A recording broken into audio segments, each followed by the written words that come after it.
बरतानिया मशरूत तौर पर फलस्तीन को बतौर रियासत तस्लीम करने पर राजी हो गया। काबीना के हंगामी इजलास के बाद बरतानवी वजीर आजम सर केयर स्टारमर ने कहा कि गजा की सूरत हाल ना बदली तो बरतानिया सितंबर में फलस्तीन को रियासत तस्लीम करेगा। इसराइल ने गजा जंगबंदी मगरबी किनारे पर तसल्लुत ना करने का ऐलान और दो रियासती हल पर रजामंदी ना दी तो फलस्तीनी रियासत को तस्लीम कर लेंगे। सितंबर में अक़वाम मुत्तहिदा जनरल असेंबली इजलास से पहले फलस्तीनी रियासत को मशरूत तस्लीम कर लेंगे।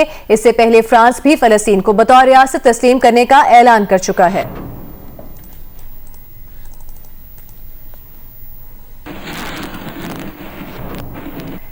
अभी आपको बताएंगे गिलगित के इलाके होशे वैली में दो खातून जर्मन कोहपेमा लैंडस्लाइडिंग की जद में आ गई। तर्जुमान गिलगित बल्तिस्तान हुकूमत के मुताबिक मिसेस दरमेन लॉरा लेना लैंडस्लाइडिंग की जद में आकर जख्मी हो गई। मिसेस क्रूज मरीना एवा लैंडस्लाइडिंग के मुकाम पर फंस गई हैं। तर्जुमान गिलगित बल्तिस्तान फैजुल्लाह फराग के मुताबिक मौसम की खराबी की वजह से रेस्क्यू ऑपरेशन में तातुल आ गया है। वजीर आजम शहबाज शरीफ ने कहा है कि जंग में भारत को शिकस्त देने के बाद दुनिया में पाकिस्तान का वकार बुलंद हुआ है। हमारी मुसल्लह फौज ने इंतहाई मुख्तसर वक्त में दुश्मन की गलतफहमी दूर कर दी। फौज ने भरपूर तैयारी, दलेरी और महारत के साथ दुश्मन का मुकाबला किया। लाहौर में तकरीब से खिताब में कहा कि अमेरिकी सदर ट्रंप कई बार कह चुके हैं कि पाक भारत सीज फायर उन्होंने करवाया। ये भी पाकिस्तान की बड़ी सिफारती कामयाबी है। ये जो जंग हुई 4 दिन की, इंतहाई खतरनाक लेकिन इंतहाई कम मुद्दत में ये जंग है जो पाकिस्तान ने अल्लाह ताला के फज़ल व करम से हिंदुस्तान के ख़िलाफ़ जीती और पूरी दुनिया इसकी मोतरफ़ है, पूरी दुनिया इसकी मोतरफ़ है। अफ़वाज पाकिस्तान ने उस जुर्रत, दिलेरी, बहादुरी और टेक्निकल जो उनकी सुप्रीमेसी थी उसको इस्तेमाल किया। तो मैं समझता हूँ कि आज पाकिस्तान को अल्लाह ताला ने दोबारा इज़्ज़त और तौक़ीर दी है। अमेरिका के साथ हम ताल्लुकात इस्तवार कर रहे हैं। सदर ट्रंप ने ये कहा है कि मैंने पाकिस्तान और हिंदुस्तान की जंग बंद कराई। इससे बड़ी डिप्लोमेटिक अचीवमेंट आपकी और क्या हो सकती है। मैं ये समझता हूँ कि माशी मैदान में ये सफ़र, ये मेहनत, ये जर्नी बहुत लंबी है। हमने अभी जो आपके जो मैक्रो लेवल के जो इशारे हैं माशी मैदान में, उसमें अल्लाह ताला के फज़ल व करम से हमें कामयाबी मिली है। वो भी टीम वर्क के नतीजे में आज आपका जो इन्फ्लेशन जो है रेट वो 5% से घट गया है। CPEC 2 के लिए पूरी तरह हमारी उनके साथ कोऑर्डिनेशन है। मोदी सरकार का झूठ बीच चौराहे पर फूट गया। फॉल्स फ्लैग ऑपरेशन के बाद भारत सरकार का फॉल्स चॉकलेट ऑपरेशन सामने आ गया। भारतीय वजीर दाखिला अमित शाह को मुबैना और मुश्तबा दहशतगर्दों से पाकिस्तान की चॉकलेट और वोटर ID मिल गई। मज़ाक़ खेज़ दावा करने से पहले अमित शाह ने यह भी नहीं सोचा कि पाकिस्तान में वोटर ID नाम की कोई चीज़ नहीं होती। अमित शाह को यह ख्याल भी नहीं आया कि क्या दहशतगर्द इतने बेवकूफ़ थे कि पाकिस्तानी ब्रांड की चॉकलेट लेकर घूम रहे थे। मोदी सरकार ने भारतीय जनता को खुश करने के लिए सिर्फ खोखले दावों की भरमार कर दी। दिल्ली सरकार की बहानेबाजियां पाकिस्तानी कबूतरों, पतंगों और F-16 से भी आगे निकल गईं।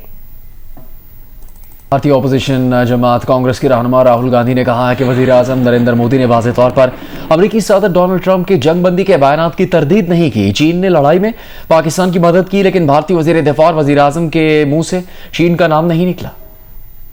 इससे पहले लोकसभा में खिताब करते हुए भारतीय वजीर आजम नरेंद्र मोदी ने कहा था कि दुनिया के किसी सरबराह मुमलिकत ने भारत से हमले रोकने के लिए नहीं कहा।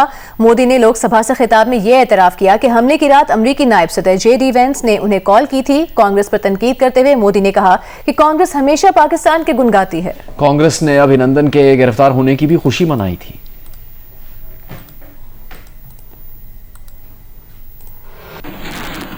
भारत के फॉल्स फ्लैग ऑपरेशन महादेव में 3 दहशतगर्दों की हलाकत के दावे को खुद भारतीय लोकसभा में तनकीद का सामना करना पड़ रहा है। फॉल्स फ्लैग ऑपरेशन महादेव की टाइमिंग पर सवालात उठने लगे हैं। फॉल्स फ्लैग ऑपरेशन महादेव में दहशतगर्दों की हलाकतों का ऐलान भारतीय पार्लियामेंट में शदीद तनकीद के बाद किया गया। ज़राए के मुताबिक ऑपरेशन सिंदूर की नाकामी पर भारतीय वजीर दिफा राजनाथ सिंह पार्लियामेंट में जवाबदेही की बजाय ऑपोजिशन पर तनकीद करते रहे। भारतीय वजीर दिफा ने नाकाम ऑपरेशन सिंदूर में तैयारों और फौजी हलाकतों के सवालात टाल दिए।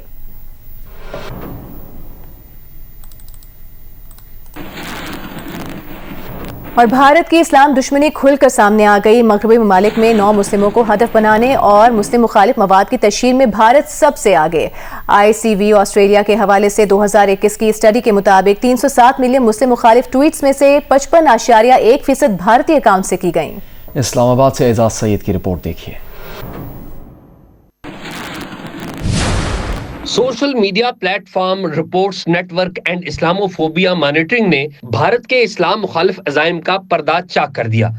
अपनी रिपोर्ट में वाशिंगटन पोस्ट का हवाला देते हुए इंकशाफ किया कि दुनिया भर में भारतीय नियाद शहरियों की तंजीमें भारत में मौजूद किरदारों के साथ मिलकर मुस्लिम मुखालिफ मवाद और बीजेपी एजेंडे की तशहीर करती हैं। रिपोर्ट के मुताबिक कैनेडियन सिक्योरिटी इंटेलिजेंस ने 2024 की एक रिपोर्ट में बताया कि कनाडा में सिखों और मुसलमानों को हदफ बनाने, उन्हें सियासत से दूर रखने, हिंदू कौम प्रस्त एजेंडे की तशहीर और गैर मुल्की मुदाखलत में भारत मुलव्वस है। रिपोर्ट के मुताबिक रॉयल कैनेडियन माउंटेड पुलिस ने अक्टूबर 2024 में खुलकर बताया कि कैनेडियन सरजमीन पर होने वाली पुरतशद्दुद कार्रवाइयों में भारत मुलव्वस है। TRT ग्लोबल ने दुनिया भर में 86% मुस्लिम मुखालिफ ट्वीट्स का जिम्मेदार भारत, बरतानिया और अमेरिका को ठहराया। मुस्लिम शहरी हुकूक की तंजीमें इस बात को उजागर करती हैं कि सोशल मीडिया प्लेटफॉर्म्स की नाकाफी निगरानी और पॉलिसियों की वजह से दुनिया भर में इस्लामोफोबिया को बढ़ावा मिला है। ये प्लेटफॉर्म्स नफरत अंगेज मवाद को रोकने की बजाय ज्यादातर मुनाफा को तरजीह देते हैं। अक़वाम मुत्तहिदा के साल 2025 में इस्लामोफोबिया के खिलाफ आलमी दिन के मौका पर मुस्लिम और इंसानी हुकूक की तंजीमों ने मुश्तरका बयानात में भी इसकी निशानदही की। साथी रिपोर्टर जरगून शाह के हमरा एजाज सैयद, जियो न्यूज़, इस्लामाबाद। MQM के मरकज़ 90 के साबिक सिक्योरिटी इंचार्ज मिनाज काजी और महबूब गफरान को साबिक MDKSC शाहिद हामिद कत्ल केस में बरी कर दिया गया। शाहिद हामिद को 28 साल पहले 1997 में कराची में कत्ल कर दिया गया था। इंसदाद दहशतगर्दी अदालत ने दोनों मुल्जिमान को अदम सबूत की बिना पर बरी किया। इसी मुकदमे में सौलत मिर्जा को कत्ल का जुर्म साबित होने पर फांसी दी जा चुकी है।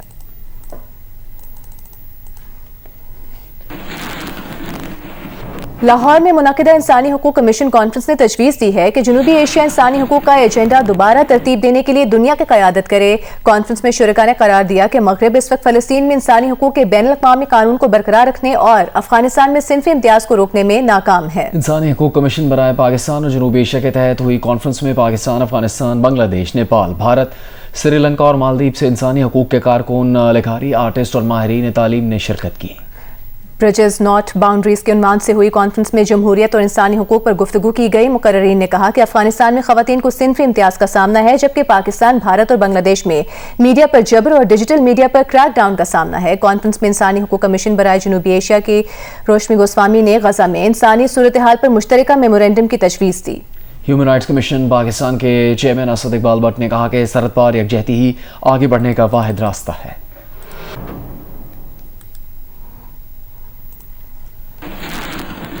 कौमी असम्बली के 2 और पंजाब असम्बली के 1 हल्के में ज़िमनी इंतखाब का शेड्यूल जारी कर दिया गया है। NH66 वज़ीराबाद, NH129 लाहौर और PP 87 मियांवाली में ज़िमनी इलेक्शन का शेड्यूल जारी किया गया। तीनों हल्कों में पोलिंग 18 सितंबर को होगी। NH66 मोहम्मद अहमद चट्ठा और PP 87 MPA अहमद खान भच्चर के नाअहल होने पर खाली हुई थी। हल्का NH129 लाहौर की सीट नियाज़र के इंतकाल के बायस खाली हुई थी। इलेक्शन कमीशन के मुताबिक कागजात नामजदगी 4 से 6 अगस्त तक जमा करवाए जा सकेंगे। कागजात की जांच पड़ताल की आखिरी तारीख 11 अगस्त है। ट्राइब्यूनल्स अपीलों पर फैसला 22 अगस्त तक करेंगी। कागजात नामजदगी 25 अगस्त तक वापस लिए जा सकेंगे। उम्मीदवारों को इंतखाबी निशान 26 अगस्त को दिया जाएगा।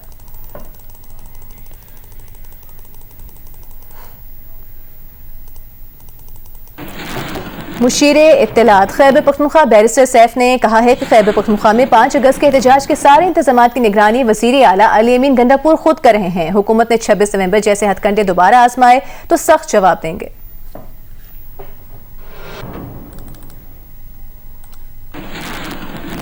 वफाकी वज़ीर मुसादिक मलिक ने कहा है कि अली अमीन का यह दावा कि उनकी हुकूमत गिराई नहीं जा सकती इसी वजह पर हो सकता है कि उन्हें किसी ने अंदर की खबर दी है। प्रोग्राम कैपिटल टॉक में बात करते हुए तहरीक इंसाफ के रहनुमा शफकत अब्बास आवाद ने तस्लीम किया कि 9 मई के वाक़यात पर तहरीक इंसाफ वालों को रिलीफ भी मिला है। अली अमीन गंडापुर साहब जो हैं, अगर इनको थोड़े दिनों में सज़ा हो गई तो इलेक्शन कमीशन तो उनको डिस्क्वालीफाई कर देगा, तो हुकूमत तो उनकी गिर जाएगी। तो इनको फिर भी यकीन है कि नहीं, मेरी हुकूमत नहीं गिरेगी। इसकी क्या वजह है? या सूफ़ी हैं या औलिया हैं या कोई अंदर की खबर है किसी ने दी है और या मालूम है। ये सूफी ऐसी है, बात इनको नहीं, पता है वो जा रहे हैं, लेकिन नहीं, मैं बिल्कुल नहीं जा रहा, कि ना जा रहा हूँ, ना कह रहा हूँ, ना चाह रहा हूँ। मैं ये समझता हूँ कि जो तरीका कार है उसको चलना चाहिए। मैं ये समझता हूँ अगर किसी जगह पे ज्यादती हो रही है तो वो नहीं होनी चाहिए। शफकत साहब ये बताएं कि क्या ये दुरुस्त है कि आप भी 9 मई के मुकदमे में गिरफ्तार हुए थे? मैं 9 मई के मुकदमे में 10 मई को गिरफ्तार हुआ था। 10 मई को गिरफ्तार हुए जी, और मैं 13 मई को डिस्चार्ज हो गया था उस मुकदमा से। अच्छा, मेरी इतला के मुताबिक कुछ मुकदमात में जिनमें आप वकील थे मुलजमान के, उनको रिलीफ भी मिला है। मैं बताता हूँ जी, मिला कि नहीं मिला? बिल्कुल ऐसा ही हुआ है। बटरग्राम के इलाके कूजाबांडा में 2 अफराद को गधा काटते और गोश्त बनाते हुए रंगे हाथों गिरफ्तार कर लिया गया। डिस्ट्रिक्ट फूड कंट्रोलर बटरग्राम शाद मोहम्मद खान के मुताबिक गिरफ्तार अफराद शांगला में चाइनीज कैंप को ये गधे का गोश्त सप्लाई करते थे। मजलिस वहदत मुस्लिमीन ने ज़ायरीन के लिए चहल में इमाम हुसैन के मौके पर ज़मीनी रास्तों पर पाबंदी के खिलाफ मुल्क-गिर एहतजाज का ऐलान कर दिया है। इस्लामाबाद में प्रेस कॉन्फ्रेंस करते हुए सेनेटर अल्लामा राजा नासिर अब्बास का कहना था कि मजहबी आज़ादी पर कतगन किसी सूरत कबूल नहीं करेंगे। गिलगित बल्तिस्तान से कराची तक धरने दिए जाएंगे। बलूचिस्तान में शराब के रसिया 1 साल में अरबों रुपए की शराब पी गए। महकमा एक्साइज एंड टैक्सेशन के बलूचिस्तान असम्बली में पेश किए गए आदाद शुमार के मुताबिक साल 2023 और 2024 के दौरान बलूचिस्तान में 28 लाख लीटर बियर और 4 लाख गैलन शराब पी गई। महकमा एक्साइज एंड टैक्सेशन को बियर और शराब की फरोख्त पर आए टैक्स से 1 अरब 2 करोड़ रुपए की आमदन हुई। कराची की अदालत ने कारसाज हादसे की मुलजिमा के खिलाफ इम्तनाए मनशियात केस की समाअत बगैर कार्रवाई 30 अगस्त तक मुलतवी कर दी। फाजिल जज की गैर हाजिरी के बायस मुलजिमा पर फर्द जुर्म आयद नहीं हो सकी। कारसाज हादसे की मुलजिमा बाप और बेटी के जाँ बहक होने के मुकदमे से पहले ही बरी हो चुकी हैं।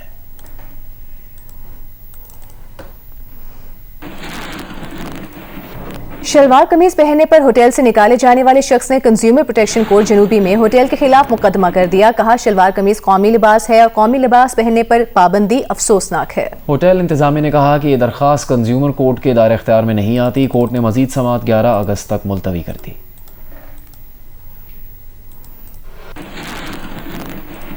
गाजा में इसराइल की जारियत जारी है। 22 माह से जारी वहशियाना इसराइली हमलों में फ़लस्तीनी शहदा की तादाद 60,000 से तजावुज़ कर गई। इमदाद की नाकाबंदी से 147 फ़लस्तीनी शहीद हुए, जिनमें 88 बच्चे शामिल हैं। अरब मीडिया के मुताबिक 60,000 फ़लस्तीनी शहदा का मतलब गाजा में यौमिया 90 से ज़्यादा फ़लस्तीनी शहीद हुए। गाजा के हर 36 फ़लस्तीनियों में से 1 फ़लस्तीनी शहीद हो चुका है।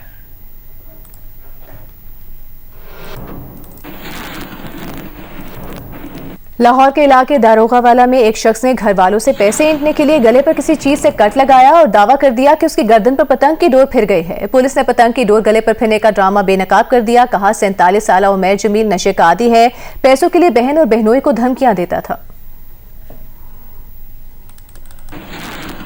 जुल्फ़िकार भुट्टो जूनियर ने अगले इलेक्शन में हिस्सा लेने का ऐलान किया है। कहा कि फातिमा भुट्टो पाकिस्तान आ रही हैं और वो उनके साथ अपनी पार्टी का ऐलान करेंगे। 70 क्लिफ्टन कराची में प्रेस कॉन्फ्रेंस करते हुए जुल्फ़िकार भुट्टो जूनियर ने कहा कि पीपल्स पार्टी बेतहाशा करप्शन कर रही है, वो मुमकिन तौर पर लियारी से इलेक्शन लड़ेंगे।